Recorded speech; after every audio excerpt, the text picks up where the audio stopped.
30 जुलाई सफल नहीं रहा तो मैं भूत बन के आऊंगा। तो गवर्नमेंट उनको चादर पर लपेट के लेके जा रही है, तो सर ये तो हमारे लिए और भी ज्यादा डिसरिस्पेक्टफुल हो गया, right? It was so strategically done, okay? It was done early in the morning. It was done without any warning, without anything. I panic.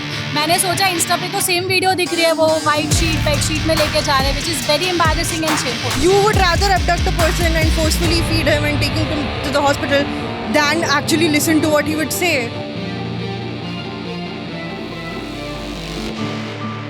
This is not about CJP.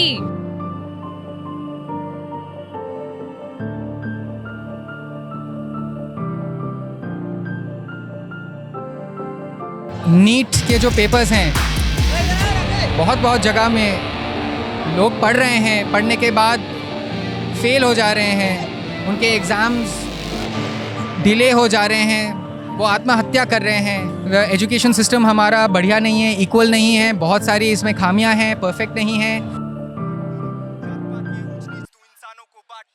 खौफ नहीं है जरा भी, मैं रुकूंगा नहीं कदापि। दिल्ली का एहताज सर पे अनपढ़ है वो जनानी, साफ न्याय कानून ये बातें हो गई पुरानी। जनता का जो साथ दे वो एक नेता मिला नहीं। मैं तुझसे ज्यादा नेशनल, मैं तुझसे ज्यादा देशभक्त, मैं तुझसे ज्यादा हिंदू और मैं तुझसे ज्यादा ब्रेव बन। तुम गाने कर दो बैन और लीक कर दो पेपर, कॉमेडी पे जेल भेजो, चुप्पी साधो रेप पर। मैं सच ना लिखूं गानों में तो किस बात का रैपर, उठाई नहीं आवाज फिर से दब जाएगा मैटर। सरकारें बनती रहेंगी ये देश रहना चाहिए, अटल बिहारी वाजपेयी गए थे कुछ कहकर।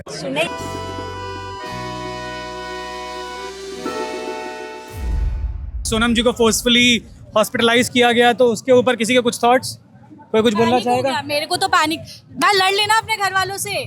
तो बेसिकली ये बहुत इंटरेस्टिंग कहानी है, क्यों लड़ाई हुई आपकी अपने घर वालों से? मेरे को घर वाले निकाल देंगे आफ्टर टुडे आई गेस। तो basically I mean I wake up late because I go to sleep late, my work ends late. Every typical gen Z. हाँ, तो अरे आई वर्क यार, आई एम अ जेन ज़ी क्या शायद। हाँ यार, तो बेसिकली आई स्लीप लेट, तो I wake up late. I woke up, I saw 40 messages in the group that I made, 45 की ये हो गया वो हो गया, एवरीबडी वाज टेक्सटिंग कि सर को लेके जा रहे हैं और आई पैनिक। मैंने सोचा इंस्टा पे तो सेम वीडियो दिख रही है, वो वाइट शीट बेड शीट में लेके जा रहे हैं, which is very embarrassing and shameful. तो I went to switch on, turn on the TV, but then I realize कि टीवी पे तो ये लोग कुछ दिखाते ही नहीं है। तो फिर but they my parents saw the क्या कहते हैं फियर ऑन माई फेस कि क्या हो गया। माई फादर साइड इतना क्या रिएक्ट कर रहा है ये वो। मैंने कहा 20 बच्चे मर गए, उनको लेके जा रहे हैं, you do not know what next can happen to him. सरकारी है, कुछ भी हो जाता है यहाँ पे। तो ही वॉज लाइक कि तुझे पता है वो माओवादी है। मुझे पता भी नहीं माओवादी होता क्या है। आई थॉट कि it must be something like anti national and all. तो आई वॉज लाइक कि आपको पता है उन्होंने क्या किया है? Do you even know? Do you even cross check the facts, या you just make assumptions on your own because some media fed you something? तो ही वॉज लाइक कि तुझे बहुत फ़र्क पड़ रहा है। I said 20 kids died and he was like कि पर अपने घर में कुछ नहीं हुआ ना। This is something what he replied and I just snapped. मैंने कहा कि जब खुद के घर के लोग नहीं चेंज हो पा रहे तो दूसरे लोग क्या होंगे? And I came here. The so-called people in power don't have the patience, don't have the decency to go ahead and talk to him, but they do have the decency and the audacity to pick him up, literally abduct him. Well, it was very well established since the past 20 days that we're definitely not living in a democracy. And what broke the tipping point for me and for everybody else, I think, was the fact that it was so strategically done, okay? It was done early in the morning, it was done without any warning, without anything. And you would rather abduct a person and forcefully feed him and take him to the hospital than actually listen to what he would say. Then, you know, it's not even a spot on democracy. It's the complete collapse of democracy. After what they did, I feel pity and I feel pathetic about the situations in the country. मुझे तो ऐसा लग रहा है कि उनको लग रहा है कि वो वहाँ से उठा के लेके गए तो अब सब बंद हो जाएगा, but that is actually the opposite, you know. आप हमारे sir, like he is a scientist, he is a renowned person who has done not just for you know us but also for the government also. तो government उनको चादर पर लपेट के लेके जा रही है, तो सर ये तो हमारे लिए और भी ज़्यादा डिसरिस्पेक्टफुल हो गया, राइट? तो I think this will just bring more people into it. I don't think so.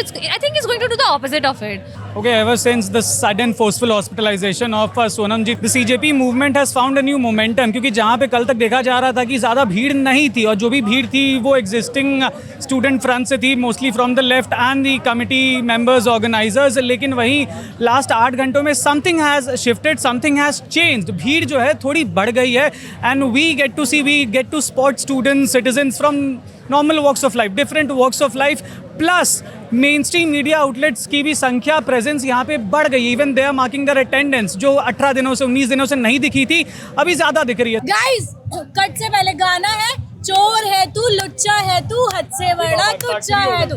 Here at Jantar Mantar, I see a group of youngsters, Gen Zs. They are having some sort of cipher. हम सब artist की आवाज़ है, youth की आवाज़ है। To show कि मतलब hip hop is with this movement always, हमेशा से। प्रोटेस्ट में यहाँ पे साइफर करवाने का, खुद को एक्सप्रेस करने का इंटेंशन क्या था? यही था सर कि कलाकार क्रांतिवीर होता है, वो क्रांति ला सकता है क्योंकि वो तलवार से वार नहीं करता, वो दिमाग पे वार करता है। और अगर इससे किसी की भी मेंटालिटी चेंज हो रही है, कोई भी अपने आप को एक्सप्रेस कर पा रहा है, अगर आप किसी को दबाते हो तो ऑफ कोर्स आपके अंदर से आर्ट बाहर आएगी। उस आर्ट को एक्सप्रेस करने के लिए एक जगह है। हिप हॉप का मतलब ही यही है कि जब भी कुछ गलत होता है तो हिप हॉप साथ में खड़ा होता है। तो हम सब मतलब डिफरेंट कम्युनिटीज़ है, फिर भी रैप की कम्युनिटी सारी एक साथ आई है। लहर हो जाए चाहे जमुना पार, स्पीड डोप, सब लोग रैप कम्युनिटी की तरह आई है। दिल्ली की सारी रैप कम्युनिटीज़ एक साथ आई है, एक चीज़ के खिलाफ आई है। Melanie ji said Modi ji has brought something from India. माली जी अरे ताली बजाओ यार।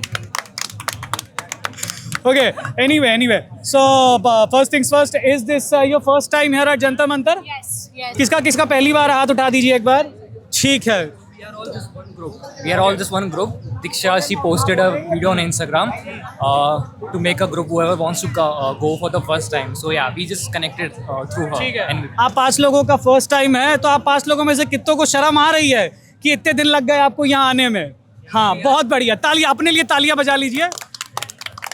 आज हमारे साथ हमारा इंटर्न भी आया था, ये अभी जस्ट ग्रेजुएट हुआ है जामिया से। इसका मन था कि ये चल के देखे कि इसके ही साथ के बच्चे ग्राउंड पे एक्चुअली क्या कह रहे हैं, कि सारे सिर्फ लेफ्ट फ्रंट के बच्चे हैं, ऑर्गेनाइजिंग कमेटी के बच्चे हैं, कि स्टूडेंट्स भी हैं कुछ इसके तरह। तो इनको मज़ा आया होगा शायद। मज़ा आया? आया, मुंडी ला के ऐसे आया, मज़ा आया।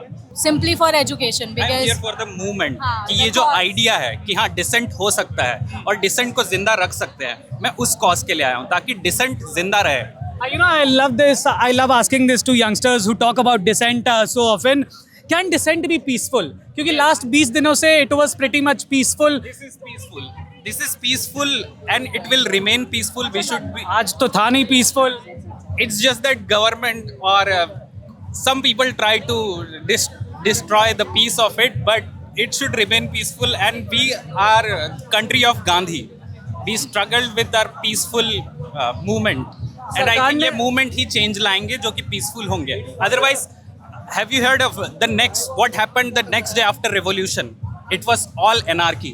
So anarchy हम support नहीं करते हैं। हम peaceful रास्ते से ही जाएंगे और उसी से change लाएंगे। I spot something really special at Jantar Mantar here. I have with me a few deaf students who have come to join the protest. So my first question to you guys would be, what brings you guys here today? NEET के जो papers हैं, बहुत जगह में लोग पढ़ रहे हैं, पढ़ने के बाद फेल हो जा रहे हैं, उनके एग्ज़ाम्स डिले हो जा रहे हैं, वो आत्महत्या कर रहे हैं। और हम इसी की चर्चा में, इसी टॉपिक से यहाँ आए हैं और चाहते हैं एजुकेशन मिनिस्टर रिज़ाइन करे और एजुकेशन सिस्टम बदले, जल्दी बदले, वक्त नहीं लगाइए। चोर लुच्चा है तू, कमीना है बड़ा, क्या है वो, बड़ा बेशरम है तू तो लुच्चा है बड़ा। बस यही। किसी को आते ही नहीं है। सरकार के कान पे जू रेंग रही है, कुछ उनके तरफ से रिएक्शन आ रहा है? आया ना, आज ही तो सुबह रिएक्शन आया। तो आया, सरकार डरने लग गई है। Is this the reaction you guys were expecting? I was expecting this because I come from an area which was affected by Narmada बचाओ आंदोलन, सरदार सरोवर डैम। So वहाँ मेधा पाटकर के साथ यही हर बार हो जाता था। So I was expecting it कि this can happen here also. Government क्यों एग्जिस्ट करती है? Reason for being for the government is for people, right? When something is doing, they are doing something that is totally in opposition for our cause, तो ये तो political पहले से ही हो गया ना sir. This is not about CJP, ये CJP नहीं है, this is just a gathering, okay? And I don't support any party, मैं किसी भी पार्टी को सपोर्ट नहीं करती। I am here for the cause and all this people that you are suing are here for the cause.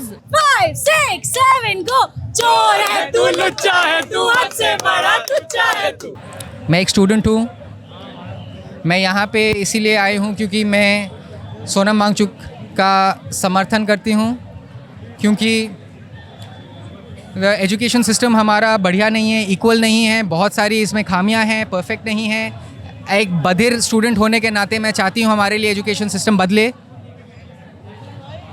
मैं खुद बधिर student होने के बहुत बाधाएं आई हैं। क्लास 10th और 12th जो है बहुत मुश्किल हुआ है, कुछ समझ नहीं आता था क्लास में। सारी मेहनत मैं खुद करती थी, क्लास में कुछ समझ नहीं आता था। मैंने ये भी देखा कि हमारे जो बधिर बच्चे हैं CBSE के पेपर्स देते हैं, अलग अलग बोर्ड के पेपर्स देते हैं, 10th एंड 12th के पेपर्स देते हैं, उनमें उनको बहुत दिक्कतें आती हैं। मैं भारत की पहली बधिर लॉयर हूँ और मैं बचपन से एजुकेशन में तो बहुत बाधाएं आई हैं। बधिर होने के नाते, जैसे सोनम वांगचुक एजुकेशन के लिए जो लड़ाई लड़ रहे हैं, हम सब जो लड़, हम बधिर लोग भी इस हमारे अधिकार, एजुकेशन के अधिकार के लिए लड़ रहे हैं। और बधिर लोग भी, बधिर बच्चे जो सालों साल सफ़र करते हैं, क्योंकि एजुकेशन सिस्टम हमारे लिए नहीं बना है। बधिर लोग भी नीट के पेपर कुछ देते हैं शायद, लेकिन वो उस चीज़ को बता नहीं पा रहे, दिखाते नहीं हैं। तो आई स्टैंड विद देम। जो बधिर लोग मेडिकल पेपर और नीट के पेपर्स दे रहे हैं, मैं उनके साथ समर्थन करती हूँ। और प्रोटेस्ट के बारे में, ये मेरा पहला प्रोटेस्ट है। मैं प्रोटेस्ट कल्चर के बारे में सीखने आई हूँ, और ये प्रोटेस्ट भी इंक्लूसिव, सिर्फ सुनने बोलने वाले लोग नहीं, बधिर लोग भी प्रोटेस्ट करना चाहते हैं। तो इसी मुद्दे से मैं आए हूँ यहाँ पे। I feel really great inside after listening to you. It's a pleasure meeting you. Like being the first lawyer, it's really inspiring. Feel a bit shook, emotional, also inspired as well. इनसे बात करने के बाद मेरे प्यारे भारतवासियों, श्रीमान जी ने पूछा मेरी उम्र क्या है। अभी 18 साल बाकी है और यहाँ इसलिए आया हूँ, मेरी 12 बीवियाँ हैं। 12 बीवियों ने मुझे डंडे मारे हैं, सारा कमर लाल हो चुकी है कि जाके बच्चों का फैसला करा, तब घर आना वरना बता रहा। एक बार शर्त और लगा दी, 12 हम है, 13वीं और साथ में लेके आई हो। अब मैं ढूंढ रहा हूँ, बच्चों का फैसला तो करवा दिया है, और बीवी कहाँ से मिलेगी ये आप लोगों को ऊपर छोड़ दिया। ढूंढ दो मेरे लिए बीवी एक। Do you think the movement has kind of shifted? Movement थोड़ा सा डाइवर्ट हो गया है, क्योंकि अभी तक एक लौता जो डिमांड था वो था धर्मेंद्र प्रधान का रेजिग्नेशन, लेकिन आज सुबह एक नए रेजिग्नेशन की डिमांड उठ गई है सुर्खियों में। हाँ, आपने मुंह हिलाया, फिर आप बताइए सबसे पहले। ये रेजिग्नेशन सारे सिंबॉलिक है। हमारा मेन मकसद है चेंज, कि धर्मेंद्र प्रधान आएगा और उसकी जगह कोई आएगा। पर अगर सिस्टम नहीं बदला तो ये रेजिग्नेशन किस काम का? No, but has it made the movement political from? अभी तक CJP के जितने भी ऑर्गेनाइजर्स थे, कमेटी मेंबर्स थे, सबने बोला कि इट्स नॉट पॉलिटिकल, पार्टी भी पॉलिटिकल नहीं, it's just a pressure group, it's a movement for a cause. मगर I personally don't think that कि कोई चीज़ पॉलिटिकल नहीं होती है। मेरा मानना है कि हर चीज़ पॉलिटिकल होती है। सो ये भी पॉलिटिकल है। कोई मूवमेंट, आप क्या कपड़ा पहनते हैं, सब कुछ पॉलिटिकल है, क्योंकि पॉलिटिक्स आपकी पूरी जिंदगी को अफेक्ट करता है। कि अच्छा, आपको कुछ चोट लगी, आप हॉस्पिटल में जाएंगे, है ना? तो अब गवर्नमेंट हॉस्पिटल में क्यों नहीं जाए? बहुत सारे लोग नहीं प्रेफर करते। क्यों नहीं करते? क्योंकि गवर्नमेंट फैसिलिटी उतनी अच्छी है ही नहीं, क्योंकि हमने पॉलिटिक्स पे ध्यान नहीं दिया, कि पॉलिटिक्स हमारे हेल्थ सेक्टर पे ध्यान ही नहीं दे रही। वरना आपका पैसा बच जाता अगर आप गवर्नमेंट हॉस्पिटल में जाते, आप प्राइवेट में चूज कर रहे हैं। सो पॉलिटिक्स इज एवरीथिंग, हर जगह पॉलिटिक्स है। देखिए, इसी के साथ वीडियो के एंड में आ गए हैं। आज अंत में बात एक बहुत सिंपल सी, साफ सी, सुथरी सी, सीधी बात। डेमोक्रेसी का मतलब क्या होता है? आसान भाषा में, for the people, by the people, with the people. Democracy संसद के अंदर कम, संसद के बाहर, धरती पर, ज़मीन पर, सड़कों पर, भारत की गली गली में मिलती है, क्योंकि वहाँ लोगों की आवाज़ होती है जो लोग सुन पाते हैं, और काम भी लोगों का होता है, ज़बान भी लोगों की होती है, जो संसद तक सही तरीके से ना रिप्रेजेंट हो पाती है, ना पहुँच पाती है। तो ये है डेमोक्रेसी का चेहरा। और जिस देश में ये चेहरा ज़मीन पर ना उतर के ना आ पाए, वहाँ पे डेमोक्रेसी को खतरा है। तो फाइनली भले ही एक इंसान को हॉस्पिटल भर्ती हो जाना पड़ गया, ज़बरदस्ती करवाया गया उनको भर्ती, लेकिन कहीं ना कहीं शायद आज भीड़ बढ़ी है। 21वें दिन पे इंडेफिनिट हंगर स्ट्राइक के, 25वां दिन इंडेफिनिट सिट इन के, भीड़ बढ़ी है। और शायद जो 20 तारीख को इनका प्लान है, उस दिन शायद भीड़ और बढ़ेगी। जनता का जो साथ दे वो एक नेता मिला नहीं। मैं तुझसे ज्यादा नेशनल, मैं तुझसे ज्यादा देशभक्त, मैं तुझसे ज्यादा हिंदू और मैं तुझसे ज्यादा ब्रेव बन। तुम गाने कर दो बैन और लीक कर दो पेपर, कॉमेडी पे जेल भेजो, चुप्पी साधो रेप पर। मैं सच ना लिखूं गानों में तो किस बात का रैपर? उठाई नहीं आवाज फिर से दब जाएगा मैटर। सरकारें बनती रहेंगी, ये देश रहना चाहिए। अटल बिहारी वाजपेयी गए थे कुछ कहकर।